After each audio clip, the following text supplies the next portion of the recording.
Walang hiya siya. Pagbabayaran niya ang lahat. Ang kawawa nating anak. Nagpapakahirap makuha lang ang perang yon. Magbabayad siya sa ginawa niya. Hindi naman magkakaganito ang anak natin kung hindi niya niloko, Elmo.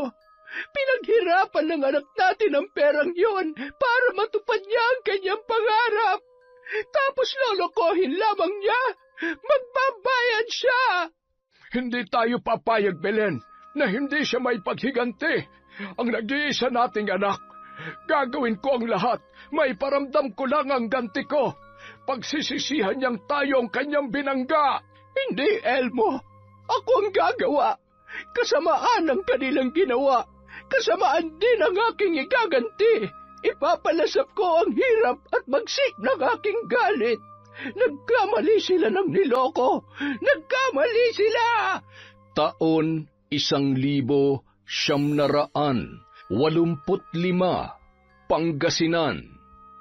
Dahil sa kahirapan, ang iba ay kumakapit sa patalim, matugunan lamang ang pangangailangan ng kanilang pamilya. Hindi naman kasi lahat ay pinagpala sa buhay.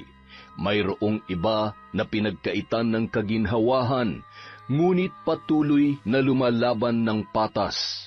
Sa kabila ng pagtatrabaho ng maayos, ang iba ay hindi patas lumaban sa buhay, gamit ang panloloko ng kanilang kapwa. Isa si Emma sa naging biktima ng panlolokong yon. Sa taong nabanggit, siya ay 29 pa lamang at hindi na nabigyan ng pagkakataon na makapagtapos sa pag-aaral. Hanggang 2 taon lamang siya ng high school at di na nakapagpatuloy pa. Dahil sa hirap ng buhay, pinili niya magtrabaho ng maaga para makatulong sa kanyang mga magulang. Hindi niya sinisisi ang mga yon. Hindi nila kasalanan na maging mahirap. Kahit halos parang kalabaw na sila kung kumayod, ay talagang mailap sa kanila ang magandang buhay.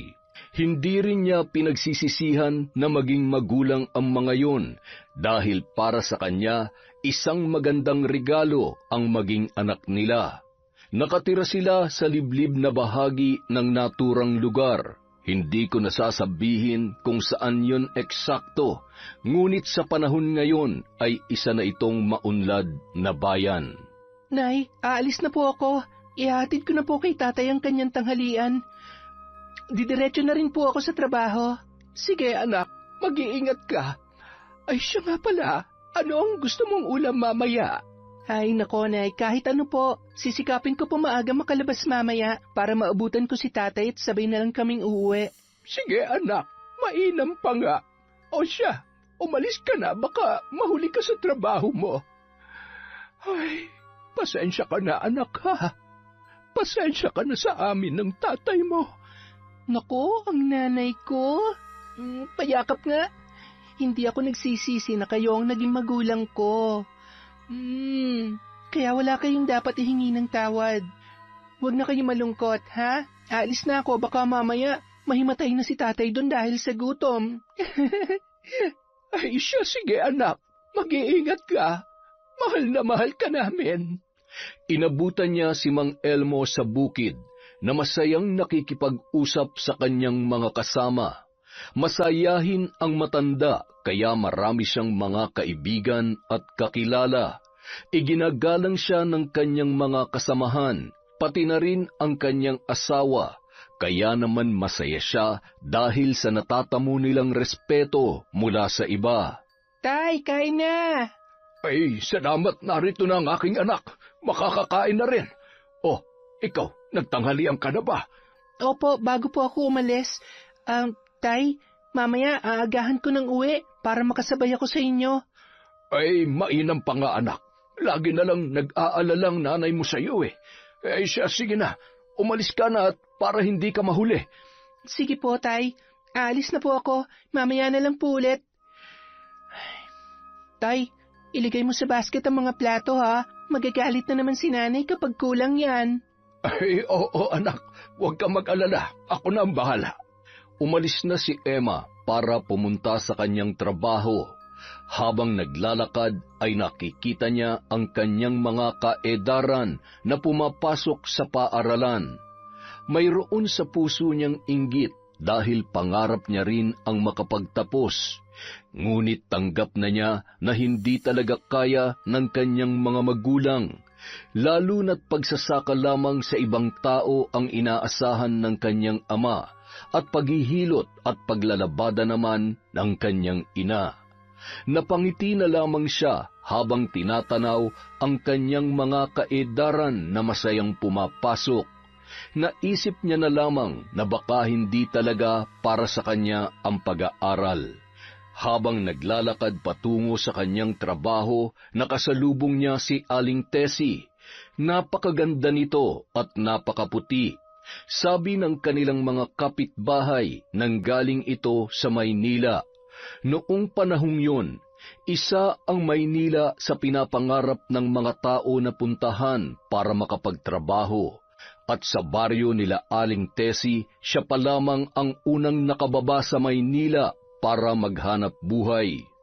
Walang nakakaalam kung anong trabaho ang meron siya doon. Sa pakiwari ng lahat ay maganda naman dahil sa kanyang itsura. Masaya siyang nakikipag-usap sa mga ginang na naroroon. Kinukwento niya ang itsura ng Maynila at makikita sa muka ng mga kabarangay niya ang paghanga. Ay nako, salamat naman. Talagang nakakaganda sa Maynila at nakakaputi pa. Tingnan mo naman ako, di ba? At isa pa, ang daming pogi doon mula sa ibang bansa. Malulula ka kakatingin sa kanila. Ay siya, sige, Tess. Sisikapin ko makakuha ng pera para makapagtrabaho na doon ang anak ko. Hindi naman siguro sila mapapahamak doon, hindi ba? Ay nako, di sana napahamak na ako, di ba? Nasa ganoon silang pag-uusap nang mapadaan si Emma. Didiretso na sana siya ng lakad nang tawagin siya ni Jesus, ang kapatid ni Tessie. Napahinto naman siya at napalingon sa kabinati ang lalaki. Magandang araw sa iyo, Emma. Papasok ka na ba sa trabaho? Magandang araw din sa iyo, Jesus. Oo eh. Sige, Mo. Aba, yan na ba si Emma? Ang anak ni na Aling Belen at Mang Elmo? Oo, ate. Yung palagi kong kalaro sa bukid noon. Siya na nga yan. Dalagang-dalaga na. Parang kailan lang, di ba? Oo nga eh. Naku, napakagandang bata. Ay, naku, salamat po. Paumanhin po pero kailangan ko nang umalis dahil papasok pa po ako sa trabaho. Trabaho? Ano bang trabaho mo? Baka gusto mong subukan sa Maynila. Naku, ate. Huwag mo nang anyayin si Emma. Hindi yan papayagan ng mga magulang niya. Ay, sige na, Emma. Baka mahuli ka pa. Ano ka ba naman? Magandang kitaan doon, iha. Malaki ang sasahurin mo. Limpak-limpak na salapi ang... Ate, huwag si Emma. Okay? Sige na, Emma. Baka naiistorbo ka na namin. Sige. Mauna na po ako. Ingat ka, Emma. Ate, huwag mo nang idamay si Emma dyan. Tsaka siguradong hindi naman niya iiwan ang mga magulang niya. Masyado ka namang overprotective sa kanya. Tara na nga. Samantala, pagkarating ni Emma at ni Mang Elmo sa bahay. Nako, naabutan pa kayo mag-ama ng ulan. Ba't ginabiyata kayo ng husto? Oo. Sinundo ko na ang anak natin. Kanina pa kasi ako naghihintay sa bukid eh. Kawawa nga si tatay, Nay. Naulanan sa labas ng manukan. Ano po palang ulam natin? Nag-ihaw ako ng manok. Sakto namang umulan. Magbihis na kayo mag-ama ng sa ganun ay makakain na tayo. Ay, sige, eto na. Matapos magbihis ng mag-ama, agad silang tumungo sa kusina. Tuwang-tuwa pa ang dalaga dahil manok ang kanilang ulam. Habang kumakain ay sumagi sa isip niya ang sinabi ni Tessie tungkol sa trabaho sa Maynila. Napatingin siya sa kanyang mga magulang, kitang-kita sa kanilang muka ang hirap sa pagtatrabaho. Lalo na ang kanyang tatay na halos sunog na ang balat dahil sa sikat ng araw sa sakahan. Ang nanay niya naman palaging nahuhuli na hinihilot ang kamay Marahil masakit ito dahil sa paglalaba. Nasa ganoon siyang pag-iisip nang tawagin siya ni Mang Elmo. Napapitlag pa siya sa paraan ng pagtawag ng kanyang ama na kanilang ikinagulat din. Ayos ka lang ba, anak? Opo, Tay. Ano ba yung iniisip mo? Parang napakalalim naman yata. Kasi po, Nay, nakita ko si Aling Tessie kanina. Tinanong niya ako kung gusto ko magtrabaho sa Maynila. Ha? Anak, hindi mo naman kailangan pumunta ng Maynila para magtrabaho. Oo nga, masyadong magulo sa Maynila at napakalayo noon. Napatingin lang si Emma sa kanyang mga magulang. Mababakas sa mukha nila ang pag-aalala. Alam niya na hindi siya papayagan ng mga ito dahil napakalayo nga naman ng Maynila. Nung mga panahong yun, mula sa kanilang lugar, halos buong araw kang magbibiyahe, makarating lamang sa Maynila. Maganda daw doon, Nay. Malaki ang sahod. Madali ako makakaipon pampagawa ng bahay natin. Wala namang problema dito sa tinitirhan natin, anak. Ay, sige na. Kumain na kayo. Huwag na natin pag-usapan yan. Natahimik na lamang ang dalaga at hindi na umimik. Nanghihinayang siya sa oportunidad na makapagtrabaho sa Maynila. Malaki kasi talaga ang kanyang sasahurin ayon kay Aling Tessie. Sapat sana para mabigyan niya ng pahinga ang kanyang mga magulang at mabigyan sila ng magandang buhay. Gusto niya nang makita silang nakaupo lamang at masayang kumakain ng masarap na ulam sa simple ngunit maayos na tahanan. Makakamit niya lamang ang pangarap na yun kung makakapagtrabaho siya sa Maynila. Ngunit sa takbo ng kanilang usapan ay mukhang malabo yung mangyari. Kinabukasan, maagang pinapasok si Emma ng kanyang amo. Marami kasi umanang order ng manok papunta sa Maynila. Napaisip pa siya na mayaman siguro ang mga tao doon at bultuhan kung makapamili ng manok mula sa probinsya. Buong araw siyang abala sa pagtatrabaho at hindi niya napansin ang oras. Nauna na rin ang kanyang ama na umuwi sa bahay dahil sinabi niya na baka matagalan siya. Habang pauwi na si Emma ay nakasalubong na naman niya si Tessie. Dala ang kanyang mga pinamili sa bayan. Napatingin pa siya sa suot nitong sapatos. Napakataas ng takong at kahit hirap na ay sinusuot pa rin yon ng ginang. Uy, Emma! Emma! Emma, saglit lang! At kayo pala, Aling Tessie. Bakit po? May kailangan po ba kayo sa akin? Wala naman. Gusto lang kitang kumustahin. Saan ka ba galing, iha? At mukhang pagod na pagod ka yata. Sa trabaho po. Ay, ganun ba? Ano ba yung trabaho mo? Mukhang haggard ka na. Para ka ng 50 anyos. Sa manukan po ni Mang Jose. Ha? Manukan? Bakit po? Masama po ba sa manukan? Hindi po ba marangal na trabaho naman yon? Oo naman. Ikaw talaga.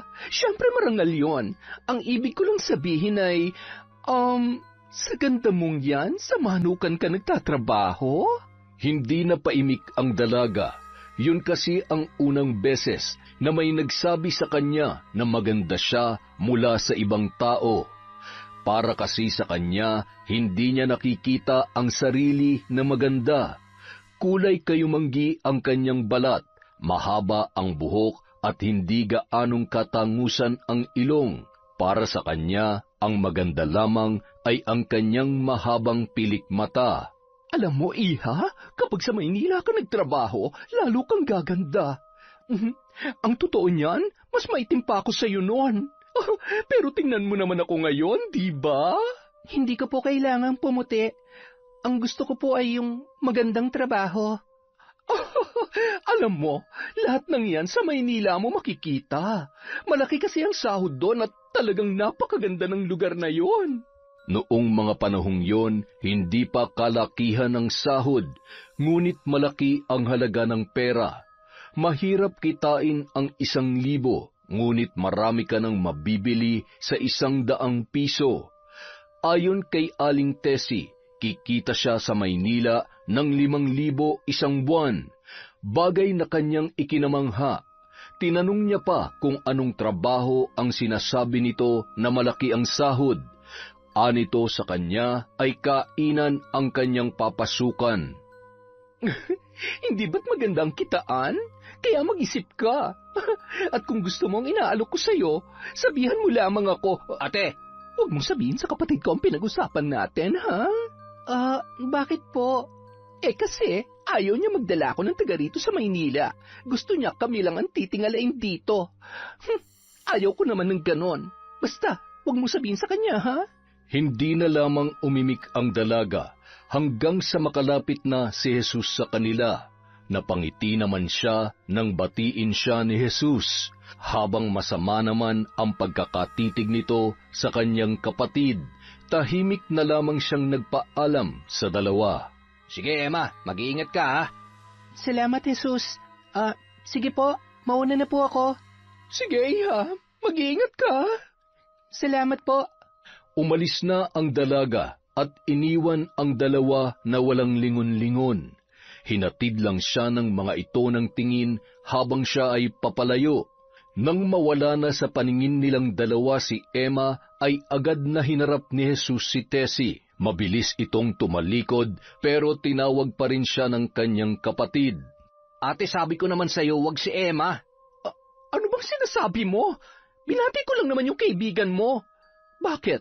May gusto ka ba sa kanya? Huwag kang malisyosa. Mabait na tao yun. Hindi yung katulad ng ibang babae dito na nakapunta lang ng syudad ay nagbago ng ugali. Si Emma, hindi pa yung nakakaalis dito kahit kailan. Maawa ka naman sa kanya. Kalma. Wala akong sinasabi sa kanya maliban sa binati ko lang siya.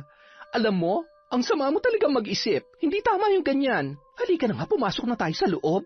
Magkapatid tayo pero alam ko yung diskarte mo. Tigilan mo na yung ginagawa mo, ate. Baka makahanap ka ng katapat. Kung ayaw mo mawala sa mundo na maaga, tumigil ka na. Nagbibiro ka ba? Sino naman ang papatay sa akin? Malay mo si Emma, kapag nalaman niya yung kalokohan mo. Si Emma? Papatayin niya ako? Halos hindi nga makabasag pinggan yun eh. Nagpapatawa ka ba? Hindi mo kilalang pamilya nun. Buti pa, mag-iwan ka na lang ng pera sa akin. Itatago ko pambili ng kabao mo, kape at biskwit. Abat? Hoy! Wisit ka talaga! Samantala, buong gabing hindi makatulog si Emma. Pinag-iisipan niya ang sinabi ni Tessie. Gusto niya talagang mabigyan ng magandang buhay ang kanyang mga magulang. Yun kasi talaga ang kanyang pangarap para sa kanila. Buong buhay nila inilaan nila para sa kanya at gusto naman niyang magantihan ang sakripisyo ng kanyang mga magulang. Hindi na malayan ni Emma na paparating ang kanyang ina dahil malalim ang kanyang iniisip. Oh, bakit parang tulala ka riyan? Kayo po pala, Nay. Wala naman po. Pinagmamasdan ko lang ang napakagandang sinag ng buwan. Anak, nanay mo ko. Alam ko kung mayroong bumabagabag sa'yo. Kahit naman sabihin ko, Nay, alam ko namang hindi niyo ako papayagan. Napatingin si Aling Belen sa gawin ng kusina. Naroon kasi si Mang Elmo na nakatitig sa kanila. Napabuntong hininga siyang ibinalik kay Emma ang tingin. Hinagod nito ang buhok ng dalaga. Maya-maya, lumapit na si Mang Elmo sa kanilang dalawa. Anak, kaya ayaw namin pumayag ay dahil ayaw naming mapalayo ka sa amin. Nag-iisa ka lamang naming anak, kaya iniingatan ka namin. Isa pa, masyadong malayo ang Maynila. Kung may mangyayari sa'yo, katulad halimbawa na magkasakit ka, hindi kami agad makakapunta sa'yo. Anak, masyadong mapanganib sa Maynila. Hindi mo alam kung anong klase ang mga taong naroroon. Diyan nga lang sa bayan ay nag-aalala na kami sa'yo. Doon pa kaya sa Maynila? Hindi na lamang umimik ang dalaga. Nauunawaan niya naman ang kanyang mga magulang sa saloobin ng mga ito. Ngunit ang hangad lang naman niya ay makabawi sa lahat ng pagod nila mula nung bata pa siya hanggang ngayon. Gusto niya lang na guminhawa ang kanilang buhay. Pangarap niya na mag-alaga na lang ng hayop ang kanyang tatay para hindi na ito mabilad sa araw at ang kanyang ina naman ay manatili na lamang sa bahay. Ito ang kanyang iniisip na gusto niyang makamit. At sa wari niya ay ang Maynila lang ang sagot sa lahat ng kanyang mga pangarap. Kinabukasan, maagang umalis si Emma. Gusto niyang matapos kaagad sa manukan para matulungan niya ang kanyang ina sa paglalaba. Alam kasi niyang iniinda nito ang kanyang masakit na kamay. Naaawa na siya sa kanyang nanay dahil sa kalagayang yun. Habang siya ay naglalakad pa uwi, inaabangan na siya ni Tessie. May kausap yung ibang mga magulang. May iniabot na sobre ang mga yon. Hindi niya alam kung ano ang laman. Napabuntong hininga na lamang siya nang bigla siyang tinawag ng babae. Wala nang nagawa si Emma kundi ang huminto at makipag-usap. Uy, Emma! Ano? Nakapag-isip ka na ba? Kasi sila, tingnan mo, pinayagan na nilang kanilang mga anak. Ay nako, hindi papayagan ng mga magulang niya yang si Emma. Nag-iisang anak yan, kaya mahal na mahal nila. Ganun ba? Sayang naman. Malaki ang kita doon. Makakaipon ka talaga ng husto. Ano po yung sobrang ibinigay nila sa inyo? Ito ang gagamitin ko para sa mga gagastusin nila papunta sa Maynila. Siyempre, pagdating doon, hindi naman kayo agad dadalhin sa mga amo nyo. Tutuloy muna tayo sa isang bahay. Kakain, magpapahinga, at tuturuan ko kayo kung ano mga dapat nyong gawin. Magkano po ang kailangan para po matulungan nyo kaming makapasok sa Maynila? Ay, depende yan sa kaya mong ibigay. Pero 5,000 talaga ang hinihingi ko. Pero isang swelduhan mo lang yon. 5,000? Parang ang laki naman po yata masyado. Ay nako, ito talagang si Emma. Nasabi ko na sa'yo kanina, hindi ba? Tsaka pagdating nyo ron, may trabaho na kayo agad. Kikita na kayo ng malaki na dire-diretso. Alam mo, Iha, marami na akong naipasok ng trabaho sa Maynila. At lahat sila doon, maayos na ang buhay. Sinasala ko ang mga tinutulungan ko. Aba, mahirap na. Baka mapahiya ako, di ba? Oo nga, tama ang sinabi mo. Kasi alam nyo mga day, reputasyon ko din naman na nakasalalay kapag nagloko ang ipinasok ko ng trabaho. Kaya ingat na ingat talaga ako sa pagpili ng mga tutulungan ko. Sige po, aalis na po ako. Samantala, pag-uwi ni Tessie sa kanilang bahay. Sigurado ka ba dyan sa mga pinaggagawa mo, ate? Alam mo, ako ang natatakot para sa'yo eh. Ano ba yung pinasok mong trabaho sa Maynila? Panluloko ng tao. Hoy, ikalma mo nga yung bunganga mo. Nakakalimutan mo na ba na ang trabaho kong bumubuhay sa inyo dito? Huwag mo ko'y damay dyan, may trabaho ko. Malinis ang kinakain ko. Pwede ba? Totoo namang ipinapasok ko sila ng trabaho sa Maynila. Anong trabaho? Maging bayarang babae sa mga dayuhan? Alam mo, balang araw may paglalagyan ka. Makita mo, kung hindi sa kulungan, baka sa kabaong. Kaya tulad ng sinabi ko, mag-iwang ka na ng pera para sa lamay mo, ate. Buisit ka talaga. Malis ka na nga lang. Walang kwenta yung mga sinasabi mo. Seryoso, ate. Ngayon pa lang, ipagnonobena ko na yung kaluluwa mo nang sumalangit sa dami ng kasalanan mo dito sa mundo. Aba, hindi ka talaga titigil? Hoy, bumalik ka dito nang matuktukan ko yung bungo mo. Nagmamadaling umalis ang binata na tatawa-tawa habang naiwan na inis ang kanyang ate Tessa. Samantala, sa bahay nila Aling Belen ay naghahanda na ang ginang para sa kanilang hapunan. Maaga rin kasing nakauwi si Mang Elmo dahil maaga niyang natapos ang gawain sa sakahan.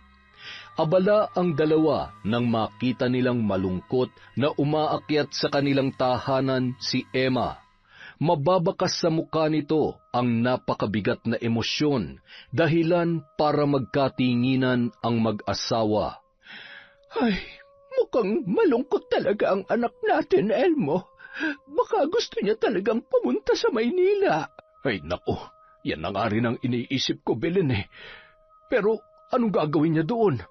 Isa pa, ang layo-layo noon dito. Pero Elmo, sa ginagawa natin ay hindi ba't parang hindi natin pinagkakatiwalaan ang ating anak? Hindi na nakaimik ang matandang lalaki. Tahimik silang dalawa hanggang sa makalabas na si Emma sa kanyang silid. Nagtataka pa siya sa katahimikan ng kanyang mga magulang. Naggulat pa ang mga yon nang magsalita siya mula sa kanilang likuran. Ayos lang po ba kayo? May problema po ba? Ay, wala naman anak. May pinag-uusapan lamang kami ng tatay mo. Gutom ka na ba? Opo, kain na po tayo. Anak. Napahinto ang mag-ina nang tawagin siya ni Mang Elmo. Sabay pa silang napaharap sa kanilang butihing haligi ng tahanan. Napabuntong hininga pa ito bago humarap sa kanila at lumapit kay Emma na noon ay nagtataka. Emma, anak, pasensya ka na sa amin ng nanay mo dahil tila hindi kami nagtitiwala sa iyo. Sige, papayagan ka na namin ng nanay mo na pumunta sa Maynila. Pero nanlaki ang mga mata ni Emma na napatingin sa kanyang ina na nakangiti. Napayakap pa siya doon, dala ng sobrang kasiyahan. Pero ipangako mo na mag-iingat ka doon at pag nakaipon ka na ay uuwi ka. Nauunawaan mo ba? Pangako, Tay. Mapaayos lang po natin tong bahay natin. Salamat po, Tay. Nay. Salamat din, anak, dahil sa pangarap mo ay kasama kami ng tatay mo. Araw-araw kong ipagdarasal na huwag kang pabayaan ng Panginoon. Nagyakapan ang buong pamilya at masayang nagtungo sa kanilang hapagkainan. Alam ng mag-asawa na nais lang makatulong ni Emma. Kahit hindi naman nila inuobliga ito, ngunit siya na rin ang nagkukusa para tumulong. Napakapalad nila dahil pinagkalooban sila ng anak na napakabait at napakagalang. Ito ang itinuturing nilang pinakamahalagang kayamanan sa kanilang buhay. Kinabukasan, agad na nagbayad si Emma kay Tessa. Ibinilin pa ng babae na huwag maingay kay Jesus na noon ay nasa kabilang bayan upang magtrabaho. Halos kalahating taon niyang inipon ang 5,000 ibinayad niya sa babae. Pikit mata niyang ibinigay yon para sa kanyang pangarap.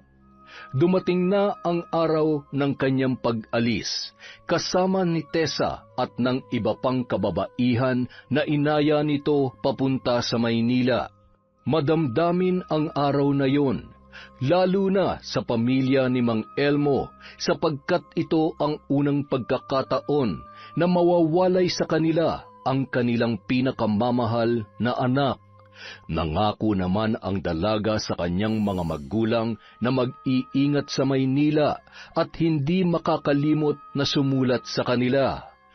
Nang makarating sa Maynila, nagpalinga-linga si Emma at nagulat siya sa itsura ng lugar. Ibang-iba sa kanyang iniisip. May mga matatayog na gusali at magulong paligid. Hindi katulad sa probinsya na sariwa ang hangin at tahimik. Namuo ang kaba sa kanyang dibdib kung paano niya makakayanang mamuhay sa ganitong komunidad. May pagkakataon pa na nababangga siya ng ibang naglalakad dahilan para siya ay masigawan. Hay naku, huwag kasing tatanga-tanga. Wala na tayo sa bundok. Bilisan ninyo. Huwag kayo humiwalay sa akin kung ayaw ninyo mawala. Dali! Parang nakakatakot naman dito. Tsaka parang sumungit si Aling Tessie. Sa biyahe pa lang, palagi ng galit. Napansin niyo rin ba yun? Mukhang hindi magandang pupuntahan natin. Napatigil ang dalawa nang mapahinto si Tessie at inis na napalingon sa kanila. Bumakas naman ang takot sa mukha ng mga babaeng kasama ni Emma habang siya ay nakatingin lang sa babaeng nagsusungit sa kanilang harapan. Lakasan niyo pa ang boses niyo. Hindi ko naririnig eh. Bilisan niyo dyan at may pupuntahan pa ako. Naglakad pa sila ng may kalayuan hanggang sa narating nila ang sinabi ni Tessie na pagtatrabahuhan umano nila. Kinabahan na si Emma dahil mukhang hindi maganda ang kanilang kinahinatnan, lalo na nang makita niya ang lugar at ang mga nakakatakot na mukha ng mga lalaki. Sila na ba yan? Sige, pasok mo na makapagsimula na sila. Sandali, Aling Tessie. Akala ko po ba karinderya ang papasukan namin? Karinderya nga, pero sa gabi bahay aliwan ng mga banyaga. Huwag ka nang maarte. Baka pumalya pang ibabayad nila sa akin eh. Pero hindi po ba nabayaran na namin kayo para sa trabahong to? Hay nako, ang dali nyo namang mauto. Ipasok nyo na nga to mga to, baka mabulilyaso pa ako. Nagsigawan ang mga babae nang hilahin sila ng mga lalaki papasok sa loob ng isang bar. Nakita pa nila na panay ang tawa ni Tessie habang sila ay kinakawayan. Ano to, Aling Tessie? Niloko mo lang kami? Uuwi na lang ako. Anong gagawin niyo sa amin dito? Magpakasaya ka na lang at magtrabaho. Bye! Hindi naging maganda ang buhay ng mga kababaihan sa Maynila. Inaabuso sila at halos hindi pinapakain. Minsan ay ginagawa silang parausan ng mga banyaga na noon ay talamak sa lugar na yon. Pinapasayaw sa entablado kahit labag sa kanilang kalooban. May pagkakataon na gusto niya nang kitilin ang sarili niyang buhay dahil hindi niya na makayanan ang ginagawa sa kanya. May pagkakataon rin na gusto niyang pagsisihan na nangarap siyang makarating sa impyernong lugar na kanyang kinasasadlakan. Wala naman siyang ginawang mali. Nangarap lamang si Emma na makapagtrabaho at maibsan ang pasanin ng kanyang magulang. Oo nga't sumuway siya sa kanila, ngunit para din naman sa kanilang kapakanan ang kanyang ginagawa. Ni minsan ay hindi siya naging sakit ng ulo ng kanyang mga magulang. Samantala, pumunta si Jesus sa bahay nila Emma.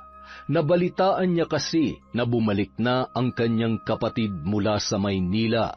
Kinabahan siya na baka pati si Emma ay nalinlang noon. Hindi lingid sa kanya ang trabaho nito sa Maynila na isang bugaw na nagdadala ng mga inosenteng kababaihan sa syudad at aalokin ng trabaho na hindi nila alam kung ano ang klase. Ano ho? Sa Maynila? Oo, iho. Ayon sa kanya bibigyan siya ng trabaho ng ate mo. Pangarap kasi talaga ni Emma na mapaayos itong bahay namin. Bakit iho? Meron bang problema? Ilang beses ko nang sinabihan si ate na huwag niyang idadamay si Emma at talagang hindi siya nakinig sa akin. Hindi yata kita maunawaan. Nay, tay, kahit kapatid ko si ate Tessie ay hindi ko gusto ang ginagawa niya. Susunduin ko po si Emma sa Maynila. Kapag may nangyari sa kanya, lagot sa akin si ate Tessie. Ano yon? Ano ba ang ibig mong sabihin? Nay Belen, bugaw po si ate Tessie sa Maynila. Lahat ng mga dinadala niya doon ay nagiging bayarang babae. Ay, Diyos ko po, Elmo, ang anak natin. Ilang beses ko na siyang pinagsabihan, pero matigas talaga ang ulo niya. At sinaman talaga niya na wala ako. Nay, wag po kayong mag-alala. Liliban po ako sa trabaho at susunduin ko si Emma. Ay, salamat iho. Pakiusap, ibalik mo ang anak ko. Makakaasa po kayo, tay. Nagtungo si Jesus sa Maynila para sunduin si Emma, at halos manlumo siya sa sinapit ng dalaga. Halos wala na ito sa katinuan at palagi na lamang umiiyak. Marami rin itong pasa sa muka at katawan na larawan ng isang pagmamaltrato. Umusbong ang galit ni Jesus sa kapatid. Ito na yata ang kasalanan na hindi niya mapapatawad. Kinuha niya si Emma at nagbayad pa siya ng 10,000 para lamang matubos ito at ang 2 pang babae na kapitbahay na kasama ni Emma na lumuwas papunta sa Maynila. Bago lumuwas, napagpasyahan ni Jesus na daanan ang kanyang kapatid sa tinutuluyan nito sa tundo. Halos kilala na rin siya ron dahil minsan na siyang nanirahan sa lugar na yon, noong panahon na dito pa sila nagtatrabaho bilang kargador sa pier. Naiwan si Emma at ang dalawa pang babae sa inupahang jeep ni Jesus. Binilinan niya ang dalawa na wag hahayaan si Emma at may susugurin lamang siya. Pagdating niya sa inuupahang bahay ng kanyang kapatid ay kumatok siya kaagad. Naggalit pa ang babae dahil tila na istorbo yon sa kanyang ginagawa. Pagbukas nito ng pinto ay naggulat siya nang makita ang kanyang kapatid. Habang si Jesus naman ay galit na galit ang pagkakatitig dito. Nagulat ka ba, ate? Paano hindi ako magugulat eh? Bigla-bigla ka na lang sumusulpot. Pasok ka muna. Wala lang akong may papamerienda sa'yo, ha? Sabi mo maganda ang buhay mo dito.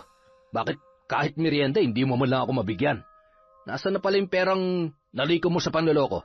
Ano bang panloloko? Ano bang ginagawa mo dito? Nandito ka ba para insultuhin ako? Dahil kung oo, wala akong panahon, Jesus. May lakad ako. Di ba sinabi ko sa iyo na huwag mong idadamay si Emma? Bakit ginawa mo pa rin? Teka nga lang sandali. Unang-una, para lang malaman mo ha, hindi ako ang nagdala sa kanya. Siya ang kusang sumama sa akin. Hindi siya sasama kung hindi mo siya sinilaw sa salitang magandang Maynila at kikita siya ng malaki. Alam mo namang may pangarap ang tao na umangat. Pero anong ginawa mo? Buhay pa siya, nililibing mo na siya sa hukay. Teka nga, bakit magalit na galit ka? Hindi ko kasalanan na ambisyosa siya, no? Alam mo, pwede ba umalis ka na lang? Talagang aalis ako, kasama si Emma. Ha? Ano? Ihanda mong sarili mo, ate, dahil maling tao ang binangga mo. Hindi ka man mamatay sa ginagawa mong panloloko, baka may ibang dahilan na makapatay sa'yo. Mabait ang pamilya ni Emma, pero pagdating sa lugar natin at nakita nilang sitwasyon ni Emma, manawagan ka na sa lahat ng demonyo sa ilalim ng lupa. Walang kapatawaran tong ginawa mo. Abat, hoy! Tinatakot mo ba ako? Dahil kung oo, pues hindi ako natatakot. Hoy! Bumalik ka nga rito! Samantala, halos madurog ang puso ng mag-asawa nang makita ang sinapit ng kanilang anak. Namuo ang galit sa dibdib nila. Hindi matanggap ang sinapit ng kaisa-isa nilang anak. Ang anak na minahal at iningatan nila sa loob ng 29 na taon. Ngayon ay nakikita nilang tila wala sa sarili at puro pasa ang katawan. Walang boses na umiiyak si Aling Belen habang si Mang Elmo ay pinipigil ang kanyang emosyon. Hinawakan ni Aling Belen ang kamay ni Emma at niyakap. Emma, patawad, umalis ako. Hindi ko napigilan si ate. Alam ko na wala yung kapatawaran. Walang iya siya. Pagbabayaran niya ang lahat. Ang kawawa nating anak. Nagpakahirap ipunin ang perang yon. Magbabayad siya sa ginawa niya. Hindi magkakaganito ang anak natin kung hindi niya niloko, Elmo. Pinaghirapan ng anak natin ang perang yon para matupad niya ang kanyang pangarap. Tapos lolokohin lamang. Magbabayad siya. Hindi tayo papayag na hindi may paghiganti ang ating anak. Ang nag-iisa nating anak. Gagawin ko ang lahat. Maiparamdam lang ang ganti ko. Pagsisisihan niya na tayo ang binangga niya. Hindi, Elmo. Ako na ang gagawa. Kasamaan ang kanyang ginawa. Kasamaan din ang aking ikaganti. Ipapalasap ko sa kanya ang hirap ng bagsik ng aking galit. Nagkamali siya ng niloko. Nagkamali siya. Nagpapasalamat kami sa kabutihan mo, Jesus. Pero hindi namin mapapalampas ang ginawa ng kapatid mo. Pinaghirapan ni Emma ang perang yon. At ang kanyang buhay, ang sarili niya ay pinangalagaan niya ng matagal na panahon. Walang kapatawaran ang ginawa niya. Nauunawaan ko po ang inyong nararamdaman, Mang Elmo. Gawin niyo po kung ano ang nararapat. Hindi ko alam kung bakit nagkaganoon si Ate Tessie, samantalang maayos naman kaming pinalaki ng aming mga magulang. Hindi mo kasi yung tunay na kapatid, kaya naiibang ugali nun sa inyo. Napulot lamang yan ng nanay mo sa basurahan. Sigaw ng galit na kapitbahay ni na Aling Belen. Isa kasi ang anak niya sa nabiktima at naloko ni Tessie. Ayon sa kanya, naniwala silang mabuting tao ang babae sapagkat mabuting tao ang mga magulang ni Jesus. Ngunit nagkamali sila. 5 taon noon si Tessie nang makita ng ama ng lalaki. Maliit pa noon ang panganay nilang anak na kuya ni Jesus. Tinuring nilang tunay na anak si Tessie, kaya habang lumalaki ito ay pilit nilang tinuturuan ng mabuting asal. Nang magdalaga ay nagpunta sa Maynila ang babae para magtrabaho. Ngunit hindi nila alam na hindi pala maganda ang napasukan nito. Nambubugaw ng mga kababaihan na nangangarap lamang na sana ay makatulong sa kanilang mga magulang. Sinasamantala ni Tessie ang kanilang kahirapan at sinisira ang kanilang mga pangarap. Hindi po makatarungan ang ginawa niya. Wala po akong magagawa kung gusto niyo siyang gantihan. Kinagabihan, sa ilalim ng kabilugan ng buwan, ay nag-alay ng orasyon si Aling Belen sa harap ng kanyang altar. Ipinatong niya ang bungo at ang iba niya pang mga kagamitan sa pambabarang. Kailangan niyang iparanas sa nanloko sa kanyang anak ang galit ng isang ina. Tanging tunog ng mga kuliglig at kulisap ang iyong maririnig sa katahimikan ng gabi. Ngunit sabi nga nila, huwag palilin lang sa mapayapang kapaligiran, sapagkat hindi mo alam kung ano ang panganib na nagkukubli sa likod nito. Diyos ng kadiliman, ipahiram mo sa akin ang iyong kapangyarihan. Ikaw na siya naghahari sa ilalim ng lupa. Inaalay ko sa iyo ang isang kaluluwa. Kumulog at kumidlat sa kalagitnaan ng liwanag ng sinag ng buwan. Umihip ang malakas na hangin at naglakbay yon sa kalupaan, patungo sa bahay nila Aling Belen. Nilipad ang puting kortina sa silid ni Emma. Mababakas ang pait at hirap sa mukha nito kahit siya ay tulog na. Isang larawan na tunay siyang nahirapan sa lugar na kanyang pinangarap, ngunit paghihirap at pighati ang hatid nito sa kanya. Magbabayad ka. Damhin mo at lasapin ang aking parusa. Walang kapatawaran ang sakit na ihahatid ko. Magdurusa ka hanggat ikaw ay nabubuhay. Ito ang kabayaran sa lahat ng kasalanan mo. Mamamatay ka. Kakainin ng lupa ang iyong kaluluwa. Habang panahon kang magdurusa, kakainin ng mga uod ang iyong laman. At tuwing sasapit ang 6:00, magsusuka ka ng sinulid na walang dulo. Hihinto lamang ito pagsapit ng 7:00. Pahihirapan ka ng sumpa habang buhay ka. Makakapagpahinga ka lamang kapag ikaw ay patay na. Nabalitaan ng buong baryo na umuwi na si Tessa mula sa Maynila. Ayon sa kanila, bigla na lamang itong nangayayat.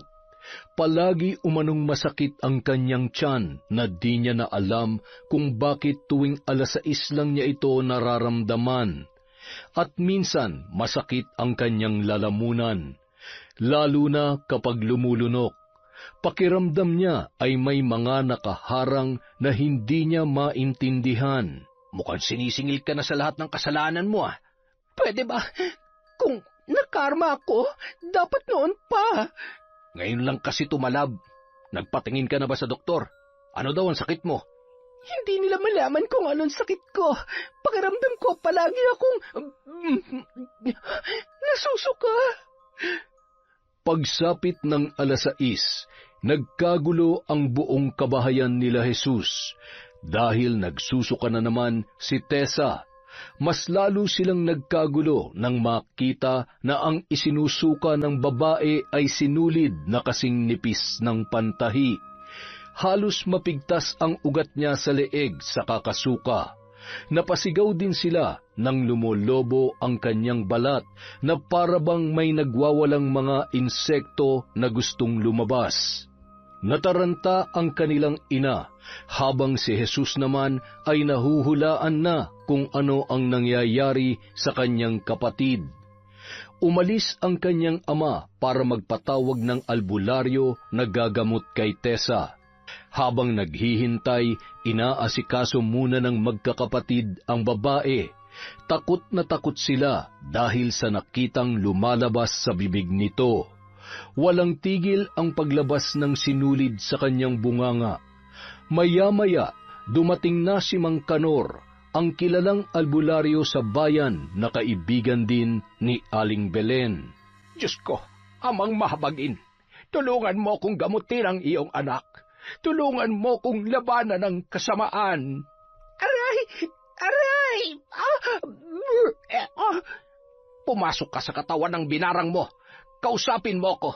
Ano ang pakay mo sa babaeng ito? Bakit mo siya sinaktan? Kausapin mo ko! Tinawag ni Mang Kanor ang mambabarang. Halos ilang minuto rin ang itinagal ng pananawagan ng albularyo. Umihip ang malakas na hangin. Kasabay noon ay ang napakalakas na kulog at kidlat. Ilang sandali pa, bigla na lamang nangisay si Tessie. Ang pagsuka niya ng sinulid ay may kasama ng dugo. Nahinto lamang ang kanyang pagsusuka nang sumapit na ang 7:00. Hinawakan ni Mang Kanor ang noo ng babae at muling tinanong, Sino ka? Ano ang dahilan at pinahihirapan mo ang babaeng ito? Dahil masama siyang tao. Nararapat lang yan sa kanya. Sandali, bakit ka bumalik sa pambabarang? Dahil ginising ng babaeng yan ang natutulog ko na sanang dyablo. Siya ang nagudyok sa akin na gumawa ng masama. Sinira niya ang buhay ng taong mahalaga sa akin. Kilala mo ko. Hindi ako mapanakit ng tao kahit paminamalit ako ng iba. Ngunit ibang usapan na kapag ang mahal ko sa buhay ang sinira niya. Huwag mo nang tangkain na labanan ako. Sinisiguro kong hindi ka magtatagumpay. Pagkabanggit ni Aling Belen sa mga salitang iyon, ay umalis na siya sa katawan ni Tessie. Muling nagsuka ang babae ng mga berdeng likido na parang lumot. Napaiyak na ang kanyang ina at ang 3 niyang kapatid na nakakakita. Samantala ang babae ay nakatingin lamang. Napatingin siya sa ina nang magtanong kung sino ang walang hiyang mambabarang na gumawa nito sa kanyang anak. Tay, nararapat lang yan sa kanya.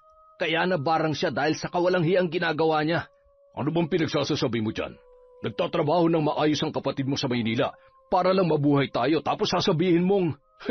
Kayo lang po ang binubuhay niyan. Alam niyo ba kung anong trabaho ni ate sa Maynila? Ha? Bugaw! Napatakip ng bibig ang kanyang ina at mga kapatid. Hindi nila alam kung ano ang trabaho ni Tessa dahil ang sinasabi sa kanila ay isa siyang manager sa napakasikat na kumpanya sa Maynila. Ito rin ang dahilan kung bakit umuwi si Jesus, dahil hindi niya na makayanan ang ginagawa ng kanyang kapatid. Nagulat kayo, no? Yang kinakain at pinamimili niyo ng mga gamit at luho niyo nagmula sa masama. Muntik na nga akong binugaw niyan sa matrona eh. Yan ang dahilan kung bakit umuwi ako. Pati nga si Esme, pinag-iisipan na rin yan eh. Siyempre mga kapatid ko yan. Papayag ba ako na babuyin na lang sila ng kung sino-sino? Kung makikita niyo lang ang itsura ng anak na babae nang nambarang sa kanya, siguradong hindi rin kayo makakapaniwala. Hindi na nakaimik ang kanilang mga magulang. Maging ang kapatid nitong si Esme ay napatakip na rin ng bibig. Aniya, balak pa naman sana niyang sumunod sa kanyang ate pagkatapos niyang mag-aral dahil ayon dito maganda ang kitaan sa Maynila. Hinahangaan niya ang ate Tessie niya dahil nagbago ang itsura nito nang makapagtrabaho sa syudad. Isa pa, marami itong pera kapag umuuwi sa kanilang bahay. Ay, mabait ang mga taong yon. Kilala ko sila dahil mga kaibigan ko sila. Nag-iisang anak lamang ang babaeng yon at mahal na mahal nila. Kaya nauunawaan ko ang kanilang galit. Kayo man, kung may mangyari sa anak ninyo, ganoon din ang inyong mararamdaman. Gayunpaman, gagawin ko ang lahat ng aking makakaya. Kung ako sa iyo, humingi ka na lang ng tawad, ate. Yun ay kung mapapatawad ka pa nila. Sa tingin ko'y walang kagalingan ng itinanim nilang barang sa katawan ng kapatid mo. Maiibsan ko ang sakit, ngunit babalik at babalik din ito sa kanyang katawan. Matindi ang galit ng mambabarang. Hayop sila. Magbabayad ako ng malaking halaga sa sino mang makakapatay sa kanila. Iniisip mo pa ba yan, ate? Ikaw to nakagawa ng malaking kasalanan, ikaw pa matapang. Mamamatay ka na lang lahat-lahat, gagawa ka pa ng kasalanan. Magdasal ka na lang at paghandaan mo ang lahat. Ano bang pakialam mo? Siguro, ang mahal mo si Emang nagpabarang sa akin, ano? Magbabayad siya. Ikaw ang magbabayad sa kasalanan mo. Tingnan mo ang itsura niya dun sa bahay nila. Wala na siya sa kanyang sarili at sigaw ng sigaw gabi-gabi. Ibinenta mo siya. Kinuha ang perang kanyang pinaghirapan at sinilaw mo siya sa kwento mong may buhay sa Maynila. Binaboy siya ng mga banyaga. Sinaktan ng kanyang amot pinagsamantalahan. Hindi pinapakain. Walang sahod na natatanggap. Sa tingin mo, may kapatawaran ng ginawa mo? Wala. Kaya mabuti pa magsisi ka na sa kasalanan mo. Hindi ko kasalanan yon. Para saan pa nagagamutin kita kung wala namang pagsisisi dyan sa puso mo? Mainam na hintayin mo na lamang ang araw na malagutan ka ng hininga. Ang sabihin nyo, hindi talaga kayo marunong manggamot.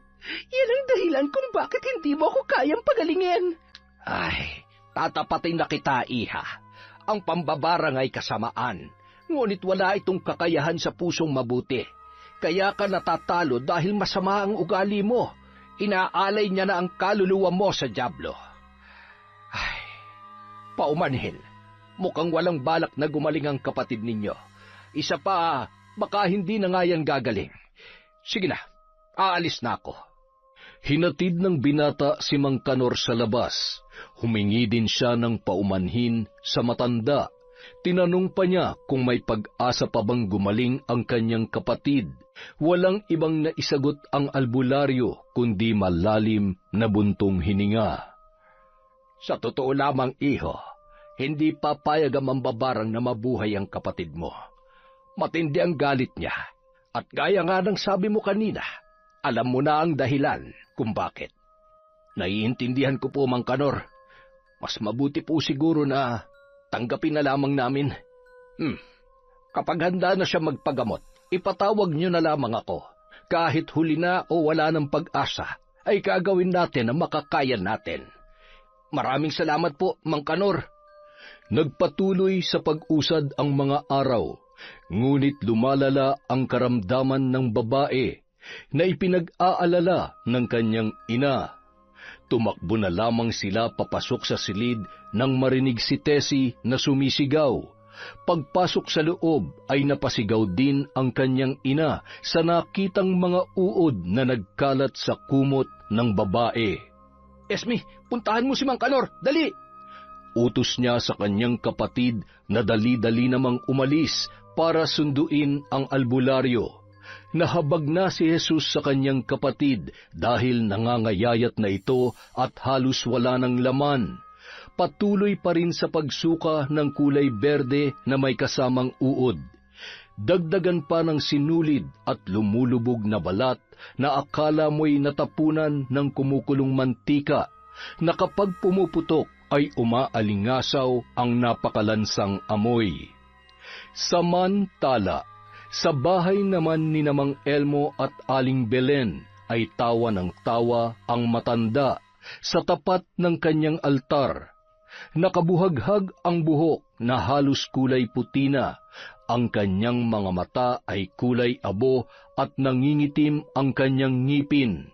Kapag nagsasagawa ng orasyon ang matanda ay nagbabago ang kanyang muka na animoy refleksyon ng kanyang masamang gawain. Ito na ang katapusan ng aking paghihiganti, Elmo. Magkakaroon na rin ng hustisya ang ginawa niya sa aking anak. Kukunin na ng hari ng kadiliman ng kanyang kaluluwa. Belen, asawa ko, Sa tingin ko, kailangan na nating itigil ito. Baka hindi ito ang gusto ni Emma na mangyari. Naaawa ka sa kanya? Nauunawaan ko na isa kang mabuting tao, Elmo. Ngunit sana'y maintindihan mo rin ang nararamdaman ko bilang ina. Tingnan mo ang ating anak.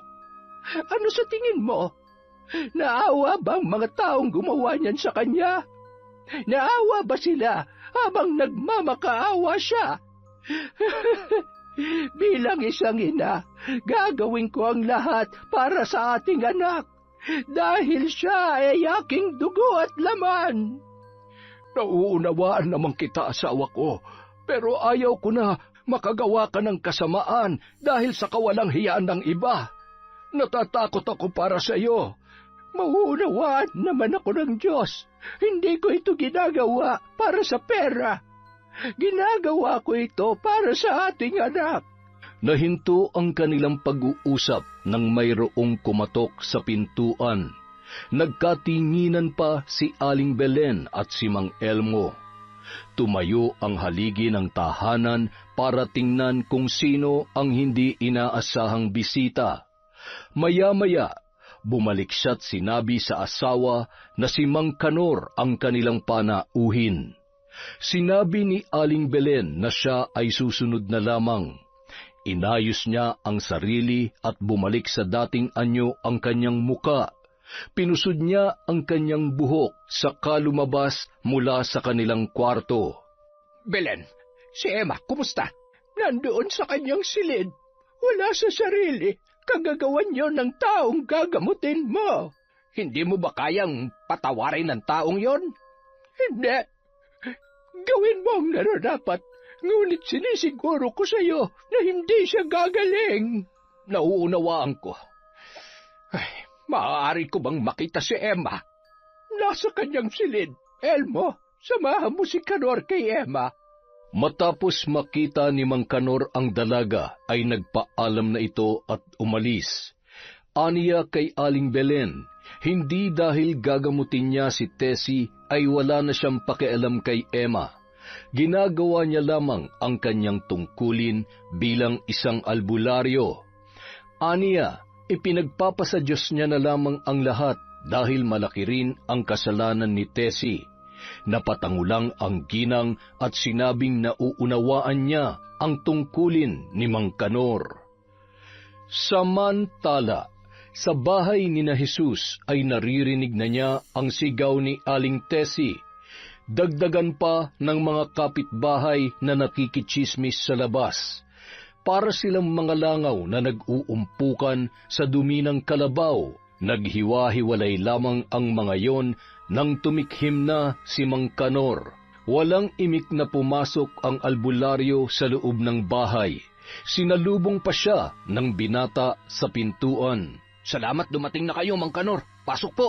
Oy kayo, magsiuwi na kayo. Hindi pa patay ang kapatid ko.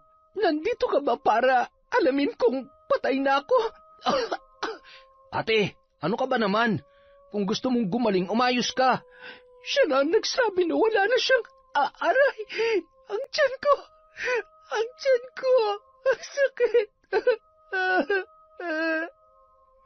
Nataranta ang mga tao sa bahay nila Jesus. Pinalabas muna ni Mang Kanor ang mga kasama nila sa loob. Naiwan lamang ang binata at ang kanyang ina.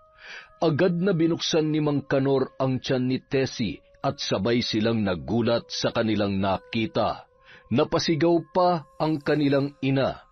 Napakalaki ng tiyan ni Tessie na halos sasabog na. Makikita na ang mga ugat nito na halos kulay ube. Dali-dali namang lumapit si Mang Kanor sa babae at ginamot yun. Makikita sa mukha nito ang bakas ng pag-aalala sa itsura ng babae. Jesus, ikuha mo ako ng mainit na tubig. Ay, malala na ang sitwasyon ng kapatid mo. Dali-daling kumuha ng tubig si Jesus. Pagbalik niya ay kausap ni Mang Kanor ang kanyang ina. Naabutan niya ito na umiiyak. Tila ba mukhang seryoso ang kanilang pinag-uusapan dahil na rin sa paraan ng pag-iyak ng kanilang nanay. Ihanda na ninyo ang inyong mga sarili. Dahil sa tingin ko, hindi na magtatagal si Tessie. Matindi ang galit ng gumawa nito. Hindi yun papayag na gumaling pa siya. Nauunawaan ko po. Ngunit maaari bang gawin ninyo ang inyong makakaya? Baka sakali lang po na mapagaling nyo pa rin siya. Gagawin ko ang aking makakaya, iho. Pero hindi ko maipapangako na mapapagaling ko siya. Malakas ang sumpa na iginawad ng mambabarang. May kasama itong galit at panaghoy ng isang ina. Natigilan ang lahat nang muli na namang sumigaw ang babae. Halos lumuluwa na ang kanyang mga mata sa kakasigaw at halos mapigtas na ang kanyang ugat sa leeg.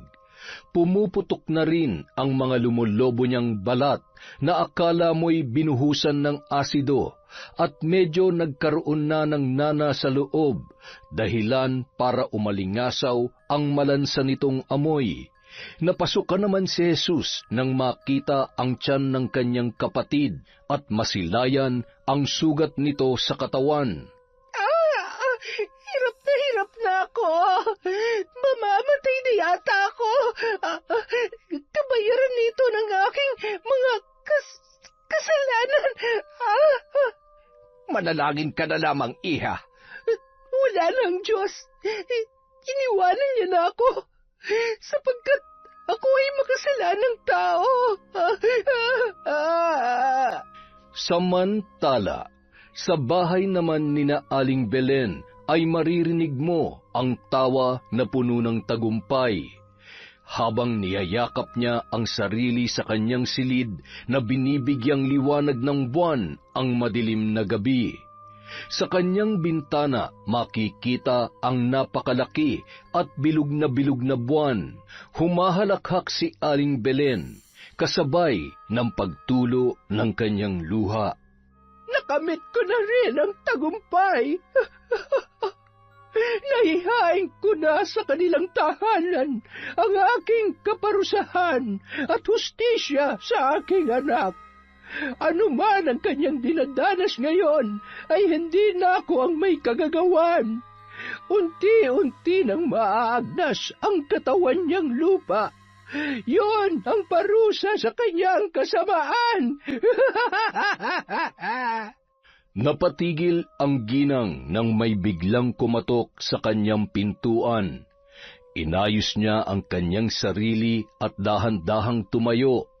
Pagbukas niya ng pinto ay bumungad sa kanya ang muka ng kanyang asawa. Belen, tama na. Tigilan mo na yan. Naririnig mo ba ang sinasabi mo? Wala na akong pakialam kung anong mangyari sa babaeng yon. Ang mahalaga sa akin ay ang aking anak. Alam ko, mahalaga din sa akin ang aking anak. Pero sapat na siguro ang pagpapahirap mo sa babaeng yon. Nagbayad na siya, Belen. Natubos niya na ang kanyang kasalanan. Ngunit kulang pa yon. Kulang pa, Elmo.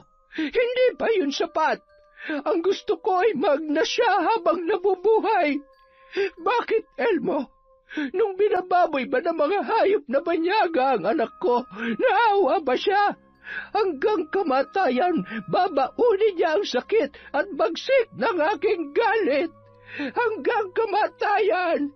Natigil lamang ang mag-asawa nang sumigaw na si Emma mula sa kanyang silid. Nagkatinginan pa sila saka dali-daling nagtungo sa kwarto ng kanilang anak. Pagdating nila doon ay nakita nila itong nagwawala. Agad na dumulog ang mag-asawa kay Emma para ito ay pakalmahin. Tama na! Pakiusap, tama na! Bitiwan niyo ako! Ayoko na! Tama na! Anak, huminahon ka. Kami ito ng nanay mo. Pakiusap. Anak, narito si nanay at si tatay. Naparusahan ko nang nanakit sa'yo. Ayoko na! Pakiusap, hindi ko na kaya. Tama na! Labis ng sakit na nararamdaman ko. Ayoko na pakiusap. Maawa kayo. Nakita mo na, Elmo. Yan ang rason kung bakit ayaw ko siyang patawarin. Masakit sa isang ina na makitang nahihirapan ang kanyang anak. Kaya pagbabayarin ko siya. Pagbabayarin ko siya! Sa kabilang banda, kasalukuyang nagpapahinga sila Mang Kanor sapagkat nakatulog si Tessie. Habang sila ay nag-uusap sa kahihinatnan ng babae, ay bigla na lamang itong sumigaw. Dali-dali namang pumasok sila Mang Kanor sa silid ng babae at halos humiwalay na ang kanilang mga kaluluwa sa katawan nang makita ang kalagayan ni Tessie. Sumusuka ito ng tila buhok ng mais, habang ang balat niya ay may maliliit na uod na lumalabas.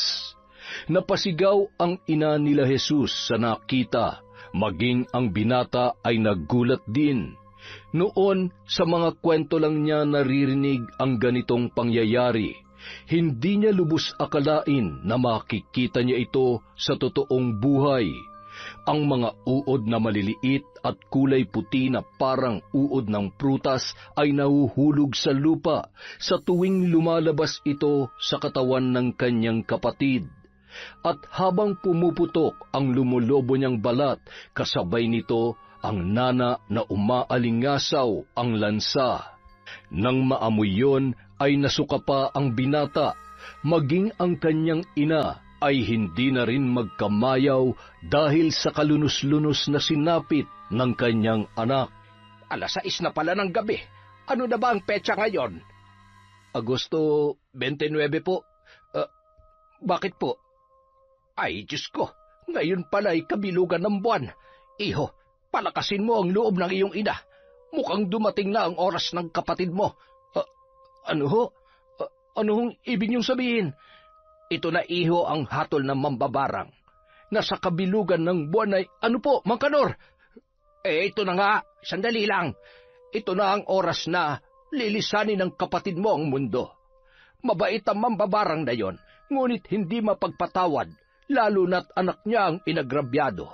Grabe kasi ang hirap na dinanas ng dalaga. Ay, nako. Kahit naman hindi kami magkasundo ni ate, hindi ko rin to pangarap para sa kanya. Sige po, pakakalmahin ko ang nanay ko at ihahanda ko ang kalooban niya. Naiwan sa loob ang albularyo. Nagsindi siya ng kandila, kamangyan at insenso para manawagan sa mambabarang na gumagawa noon kay Tessie.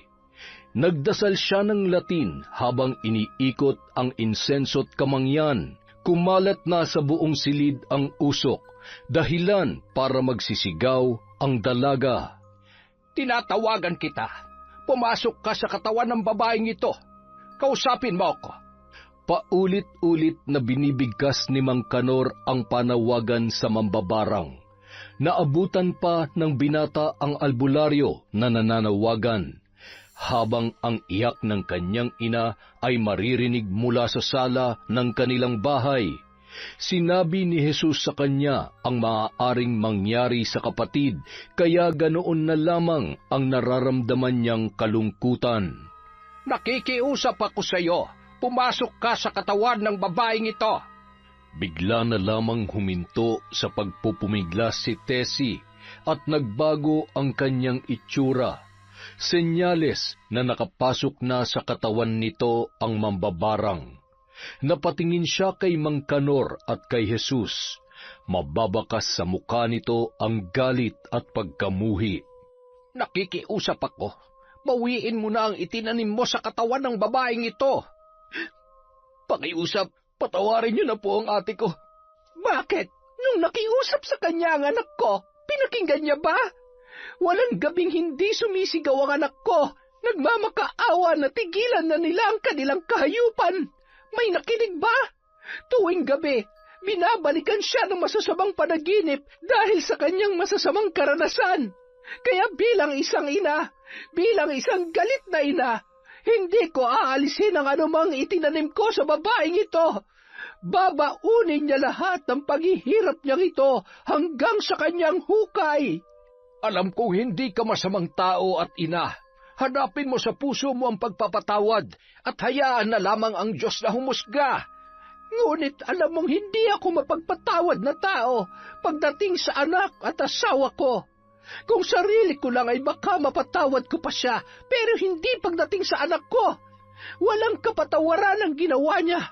Kanor, huling panawagan mo na ito. Hinding-hindi na ako tutugon pa. Patawarin nawa ako ng Diyos, ngunit hindi ko siya mapapatawad. Handa na ako kung saan mapunta ang aking kaluluwa. Sandaling nawalan ng malay si Tessie, ngunit makalipas ang ilang minuto ay nagsusumigaw na naman yon. Halos namilipit na ang kanyang katawan sa sakit na kanyang nararamdaman. Nagsisisigaw na halos mapigtas na ang kanyang lalamunan at lumuwa na ang kanyang mga mata. Napapaiyak na ang kanyang ina dahil sa sinasapit ng kanyang anak. Hindi man ito lumabas sa kanya ay itinuring niya ito na tunay na anak. Napayakap na lamang siya kay Jesus sapagkat hindi niya na makayanan na makita na nahihirapan si Tessie. Aray! Ang sakit ng tiyan ko! Aray ko! May lalabas sa tiyan ko! Nay! Mamamatay na yata ako! Diyos ko mahabagin, tulungan niyo po ako na labanan ng kasamaan. Pagalingin mo ang anak mong ito. Inay, kung mamamatay man ako ngayon, ihingi mo ako ng tawad sa mga taong aking nasaktan. Nagawa ko lamang yon para sa inyo. Hindi ko nakakayanin ang sakit na ito, Nay. Anak, manalangin ka. Alam ko na mapapatawad ka niya. Mang Kanor, susubukan kong pumunta sa bahay nila Emma. Baka sakaling makinig sila sa akin. Malapit nang sumibol ang buwan, pero maaari mo ring subukan. Sige na, iho. Umalis ka na, madali ka. Napatingin pa sila kay Tessie nang ito ay sumigaw. Panay ang kamot niya sa kanyang katawan. Nangunot pa ang noo ni Jesus nang may makitang tila itim na lumalabas sa mga sugat ng babae. Nilapitan ni Mang Kanor at tiningnan yon. Hinawakan niya ito at dahan-dahan niyang hinila. Saka lamang niya napagtanto na ito ay buhok ng tao. Napasigaw si Tessie sa hapdi habang ang ina ni Jesus ay parang nasusuka na sa kanyang nakikita. Napatingin pa si Mang Kanor sa binata na tila ba sinasabi na umalis na kahit huli na ang lahat. Napatango na lamang ang binata at nagtungo na sa bahay ni na Emma. Binaybay niya ang daan sa ilalim ng buwan na siyang nagbibigay liwanag sa kanyang dinaraanan. Kinakabahan, ngunit kailangan niyang subukan. Kahit pa alam niyang mali ang ginawa ng kanyang kapatid, nababatid niya na hindi yon mapapatawad ni Aling Belen. Ngunit kailangan pa rin niyang subukan ang kanyang makakaya, alang-alang sa kanyang ina. Sa lalim ng kanyang iniisip ay hindi niya namalayan na nasa harapan na pala siya ng bahay na kanyang pupuntahan. Tao po! Aling Belen! Ilang minuto ang lumipas bago bumukas ang pinto. Bumungad sa kanya ang muka ng tila pagod na si Mang Elmo. Nagulat pa ito nang siya ay makita. Napatingin pa siya sa loob ng kanilang tahanan bago siya muling humarap. Jesus, anong ginagawa mo dito? Mang Elmo, nariyan po ba si Aling Belen? Umalis ka na lamang, iho. Hindi ka niya haharapin. Sige na. Gusto ko lang po makausap si Aling Belen. Pakiusap po, Mang Elmo. Pero galit na galit ang asawa ko ngayon. Sinong nariyan, Elmo? Sabay pa silang napatingin sa nagsalita sa likod ng matandang lalaki. Bumungad sa kanila ang walang kahit anong emosyon na si Aling Belen. Nakatingin lang sa kanila ang matanda. Ang kanyang mga mata ay walang kahit na anong reaksyon. Aling Belen, pakiusap po. Gusto ko lamang po sana kayong makausap. Pumasok ka. Elmo, ipagtimpla mo siya ng tsaa. Halika, tuloy ka. Sumunod naman sa kanya ang binata. Nagpalinga-linga pa ito sa buong paligid ng bahay ni Aling Belen. Inaya siya ng ginang na umupo at hinintay ang pinahanda niyang tsaa. Nagpaalam muna siya na may kukunin sa loob. Napatango naman ang binata at naupo sa sofa ni na Aling Belen. Hindi pa man umabot ng 10 segundo ay lumabas na ang matanda kasama ang kanyang anak na si Emma. Napatayo naman ang binata nang makita ang kalagayan ng dalaga. Tila wala ito sa sarili at nakatingin lamang sa kawalan. Tingnan mo ang nangyari sa anak ko. Dahil yan sa kapatid mo. Halos nawala na sa kanyang sarili. Iyak lamang at pagmamakaawa sa gabi ang kanyang sinasambit. Tingnan mo, sabihin mo kung paano ko mapapatawad ang taong gumawa nito sa kanya. Sabihin mo, paano? Aling Belen, Emma, patawarin niyo ako. Patawarin mo ako, Emma, kung hindi kita naprotektahan laban sa kapatid ko. Patawarin niyo po ako, Aling Belen, dahil nahuli ako ng dating. Patawad po. Iho, wala kang kasalanan. Hindi ka dapat humingi ng tawad. Ikaw ang nagbalik sa amin kay Emma. Patawarin niyo ako, Aling Belen, sa kasalanan ng kapatid ko. Ako na po ang humihingi ng paumanhin sa inyo. Hindi mo kasalanan ang kasalanan ng kapatid mo. Kaya tayo may kanya-kanyang buhay dahil may kanya-kanya tayong tadhana at kapalaran. Tayo rin na nagdedesisyon para sa ating sarili. Tama na. Hindi ko na kaya. Pakiusap, hindi ko na kaya. Gusto ko nang mamatay. Nakita mo ba kung anong hirap ang dinanas ng anak ko sa kamay nila? Pinaboy nila ako. Pinahirapan. Pinagsamantalahan. Inalisan nila ako ng dangal at respeto. Napatingin na lamang ang lahat kay Emma nang siya ay magsalita. Nakatitig ang dalaga kay Jesus habang lamlam ang mga mata. Ito rin ang unang pagkakataon na nagsalita ito tungkol sa pagpapahirap sa kanya. Sa impyernong lugar na yon, napakaraming demonyo. Binaboy nila akong lahat. Akala ko magandang buhay ang sasapitin ko doon, ngunit isa palang bangungot. Nang makaawa ako sa kapatid mo, sabi ko, Aling Tessie, parang awa mo na po. Ialis niyo na po ako dito. Hindi ko na po kaya. Pakiusap po. Pero hindi siya nakinig. Tumawa lamang siya na parang demonyo. Habang nakatingin sa akin bitbit ang pera na binayad sa kanya. Bayad yun sa katawan ko para babuyan nila ako. Ang sama niya. Wala siyang kasing sama. Dapat lamang siyang mamatay. Nakita mo na, Jesus.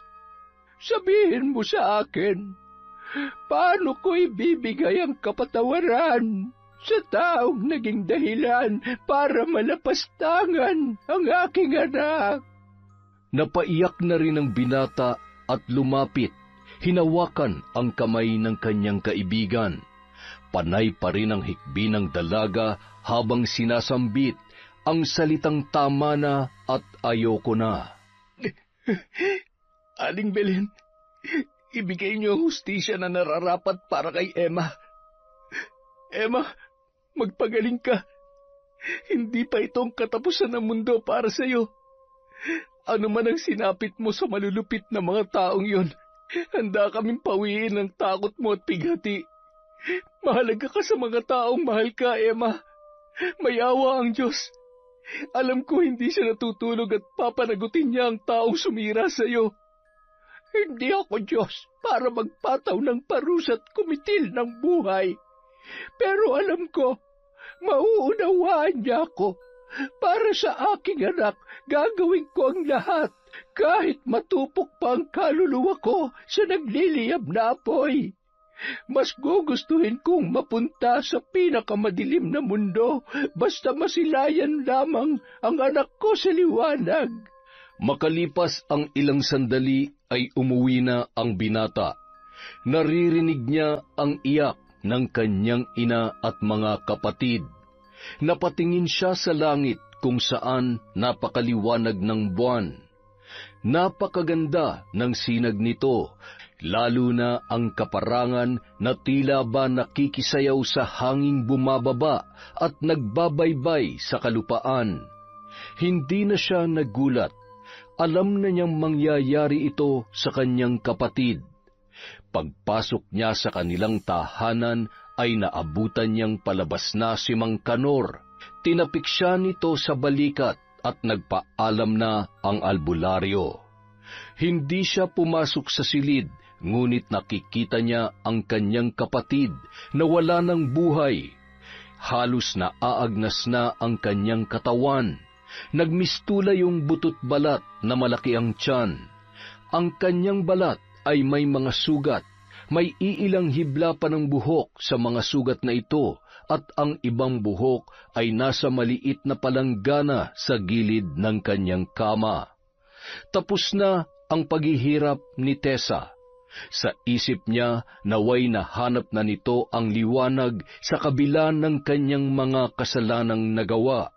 Samantala, makalipas ang 2 linggo, Bakit hindi mo nilabanan ang aking barang? Alam ko naman na kaya mo yon. Dahil masama siya, at alam ko na yun rin ang nararapat na parusa para sa kanya sa lahat ng kasalanang ginawa niya. Hindi natutulog ang Diyos. Alam ko na darating ang araw na magiging maayos din ang lahat. Handa na ako, Kanor. Ano man na maging kapalit ng kasalanang ginawa ko. Mapunta man ako sa nagliliyab na apoy ng impyerno, kahit mahirap ay tatanggapin ko. Basta makita ko lang ang mga mahal ko sa kanyang paraiso. Kung ganoon man, makakangiti pa rin ako sa kabila ng hapdit paghihirap sa impyerno. May awa ang Diyos, Belen. Hindi siya bingi sa iyong hinaing. Humingi ka lamang ng paumanhin ng buong puso, hindi kanya bibiguin. Minsan sa buhay natin, hindi natin maiiwasan ng madilim na nakaraan. Ngunit kung may Diyos ka sa puso mo, mahahagilap mo ang liwanag pagdating ng araw. Patawarin mo na si Tessie. Nang sa ganun ay mapatawad mo na rin ang iyong sarili. Nasa ganoon silang tagpo nang dumating ang binatang si Jesus. Ito kasi ang araw na magpapatingin sila sa doktor para matulungan si Emma sa kanyang trauma. Masaya na rin si Aling Belen sapagkat palaging nakaalalay sa kanila ang binata. Paalis na sila kasama si Mang Elmo. Nagmano pa ang dalawa kina Mang Kanor at Aling Belen. Bago sila nakababa ay humarap sa kanila si Emma na may ngiti sa kanyang mga labi. Nay, panahon na para palayain natin ang ating mga sarili sa galit at puot. Maging masaya na po tayo at magpatuloy tayo sa ating buhay. Napangiti na lamang si Aling Belen. Sa gulat niya ay nayakap niya ang kanyang anak, sabay tango habang nag-uunahan ang kanyang mga luha na nagmumula sa kanyang mga mata. Yon! Isa na naman pong napakagandang kwento mula sa kwentong Enteng. Isa na naman pong paumanhin. Pasensya na po kayo, meron lang pong pinaparash na trabaho ang GMA. So, promise, sa susunod po, sigurado na yon, Siguro mga 300 ang isa-shoutout natin. May tatapusin lang po ako. Marami pong salamat sa walang sawang pagsuporta sa Kwentong Enteng.